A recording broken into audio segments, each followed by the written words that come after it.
Looking for the truth means sifting through the lies and putting it all into perspective. And in this video, we will look at perspective and the flat earth sun. My name's Kevo, and you are about to get right side up. Before we jump into it though, I just want to give a quick shout out to all of you guys who watch my videos. If you haven't already, then subscribe by any of these means you see on the screen right now, and click the bell to get notifications every time I upload a new video. Make sure you give this video a like. You know it's going to be good, so you might as well just smash that button now. In the world of the flat earth, perspective is a key element in visualizing the plain truth. And if you check out some of the videos on the topic, you'll find that there is a general consensus as to how perspective works on a flat earth. An easy example to use is the railway tracks heading off in the distance and appearing to come together. This point where the tracks appear to meet is called the point of convergence, or the magical vanishing point by the flat earth community. And another good example is a long hallway. I'll come back to these examples in a minute, but first let's look at an example of the sun's path according to flat earth physics. Now the claim is that the path of the sun is parallel to the flat earth surface at a consistent distance. And when the sun is far enough away from you, it will reach the point of convergence. And it's at this point the magic truly happens, because from here on, according to the flat earthers, the sun now passes through the flat earth as the line of sight of the surface continues to rise to eye height, apparently, whilst the line of sight of the path of the sun continues downward. Okay, so let's eliminate this so-called point of convergence.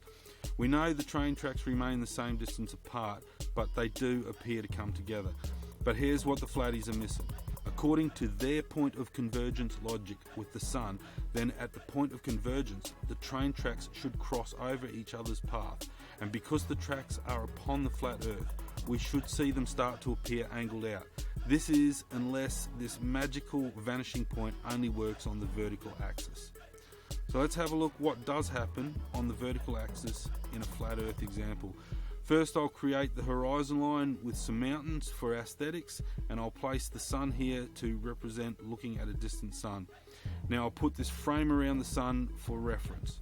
I'm doing this in After Effects, so by setting the anchor point to here for the horizon and linking the elements together so they function as one, I can simply reduce the size of the grouping, and this represents what you would see on a flat earth example as the sun moves further away. So most definitely we see that the sun does in fact appear to get closer to the horizon, but there are however other observations you need to take in.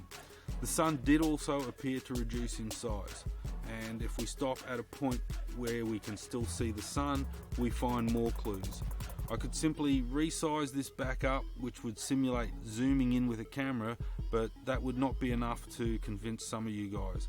So to see what's happened, the best way is to render this example as a still frame, and then I'll bring it back into After Effects for a closer look. So obviously when I zoom in on this image, it changes the clarity of the image, but it's still clear to see that the sun is in the center of the frame, and therefore it has not gotten any closer to the horizon. So here's what it would look like on a flat earth. The sun would be above the surface at all times, and it would never appear to go below the horizon, no matter how far away it travelled. It would also appear to grow in size as it gets closer. So looking at what we see in reality, and there is a huge difference. In this first time lapse with my zoom set out, we see that the sun appears to be in front of the horizon, but this is caused by the glare. This is not the sun's edge. The sun also appears to change shape to this multi-pointed star shape. We also see the sun appear to flash, and then we see all these planet-like objects, which I will deal with the flashing sun and the mystery lens flare objects in another video for all you Nibiru nuts, fanatics. This second time lapse shows a more zoomed in sunrise in which the glare is eliminated, so you can now see the edge of the sun. It's clear to see that the sun is not changing in size throughout the transit. By marking the edge of the sun with this circle and layering that over the footage, you can see that the size fits perfectly to the arc of the visible sun at all times. If the sun was getting closer as the flatties claim, then it would look like this.